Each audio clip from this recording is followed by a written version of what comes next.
बुद्धिमान पत्नी। एक गांव में एक मुखिया था जो अपने आप को बहुत ही होशियार और बुद्धिमान समझता था। गांव के लोग उसके पास अपनी समस्या लेकर आते थे। मुखिया उनकी समस्याओं को सुलझाकर बहुत ही प्रसन्न हो जाता था। समस्या को सुलझाकर वह अपनी पीठ खुद ही थपथपाता था। वह मन ही मन अपनी बुद्धिमत्ता पर प्रसन्न होता था। एक बार एक बुजुर्ग आदमी मुखिया के पास रोता हुआ आया। वह रोते रोते कह रहा था कि उसके पड़ोसी ने उसके घर से बकरियां चुरा ली हैं। मुखिया ने पड़ोसी को बुलाया और पूछा, क्या तुमने इस बुजुर्ग व्यक्ति की बकरियां चुराई हैं? पड़ोसी बोला, नहीं मुखिया जी, मेरे पास पहले से ही बहुत सारी बकरियां हैं। मैं भला इनकी बकरियां क्यों चुराऊंगा? मुखिया दुविधा में फंस गया।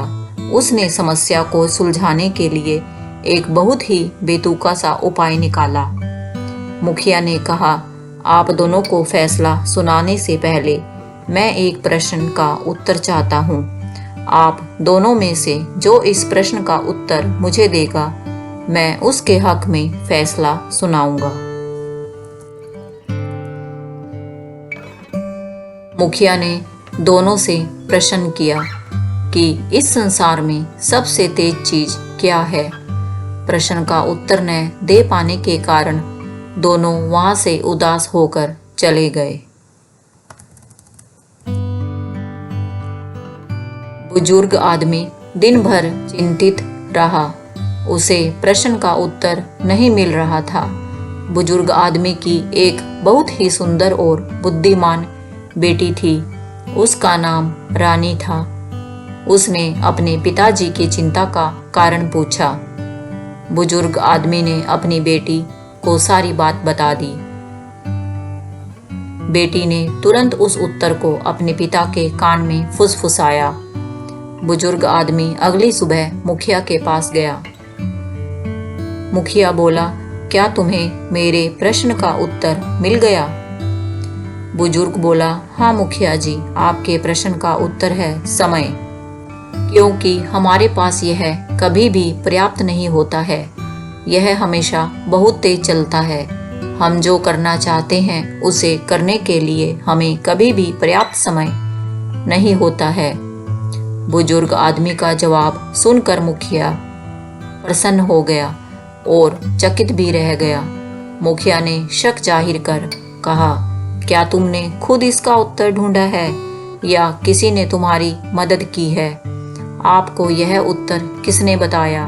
मुझे सच सच बताइए। यदि आप सच नहीं बताएंगे तो मैं आपको दंड दूंगा। बुजुर्ग आदमी दंड का नाम सुनकर डर गया। वह बोला, मालिक, आपके प्रश्न का उत्तर मेरी बेटी ने बताया है। वह बहुत ही बुद्धिमान लड़की है। मुखिया मन ही मन सोचने लगा कि उसे ऐसी बुद्धिमान लड़की से अवश्य मिलना चाहिए। मिलने से पहले मुखिया ने बुजुर्ग को जीत की बधाई दी। मुखिया ने बुजुर्ग व्यक्ति से कहा कि उसे उसकी बेटी से यथाशीघ्र मिलना है। कुछ ही समय बाद बुजुर्ग आदमी ने अपनी बेटी को मुखिया के सामने हाजिर कर दिया। मुखिया उसकी बुद्धि तथा सुंदरता से प्रभावित हो गया। मुखिया ने बुजुर्ग के सामने उससे उसकी बेटी का हाथ मांगा। मुखिया बोला, वह आपकी बेटी से शादी करना चाहता है।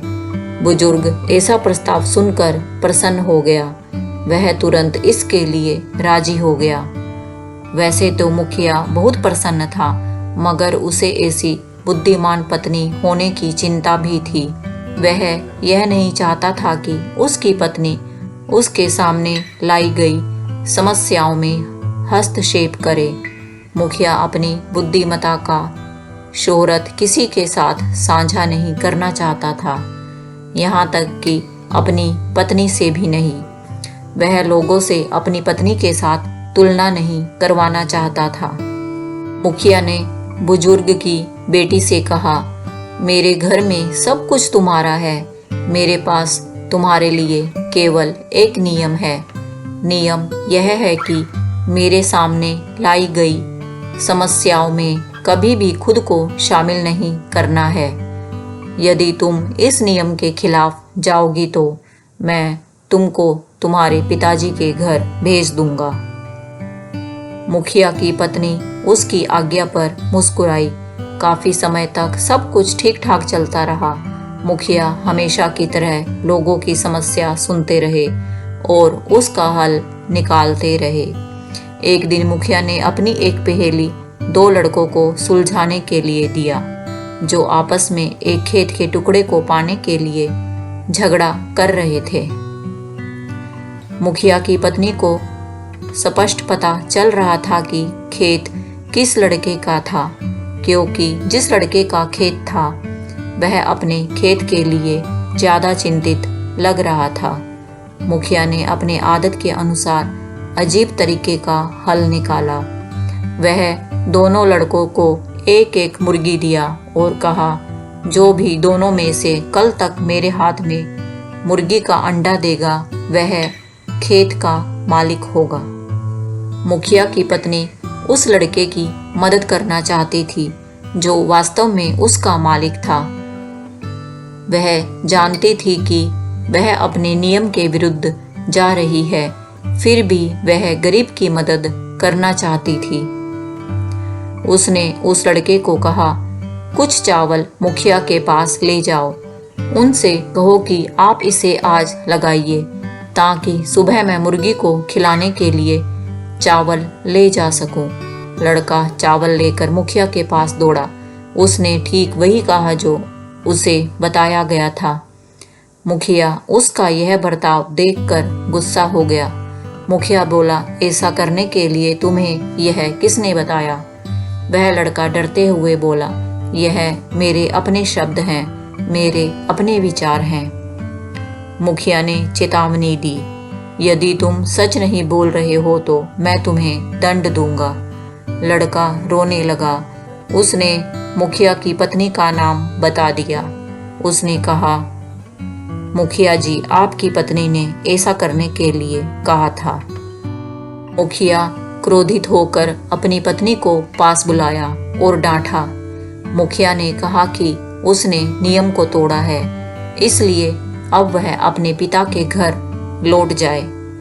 मुखिया की पत्नी ने कहा, क्या मैं अपने पिता के घर जाने से पहले एक अंतिम बार आपके लिए भोजन बना सकती हूँ? और एक इच्छा यह भी है कि मेरी यहाँ जो भी पसंदीदा चीज है, क्या मैं वह ले जा सकती हूँ?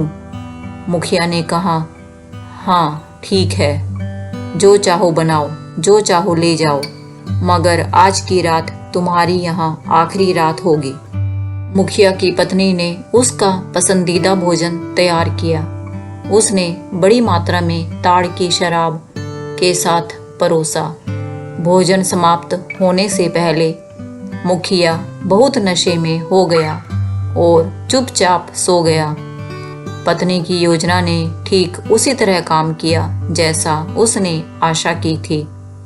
मुखिया की पत्नी ने कुछ लोगों की मदद से मुखिया की चारपाई को अपने पिताजी के घर ले गई। उसने उसे बिस्तर पर लिटा दिया। सुबह होते ही मुखिया की आवाज पूरे घर में गूंज उठी, मैं कहाँ हूँ, मैं कहाँ हूँ। उसकी पत्नी उसके पास आई और मुस्कुरा दी। आपने कहा था कि मैं आपके घर से जो चाहूँ ले जा सकती हूँ। मैं आपको चाहती थी, इसलिए मैं आपको अपने साथ ले आई। मुखिया ने हंसते हुए कहा, तुम निसंदेह एक बुद्धिमान महिला हो।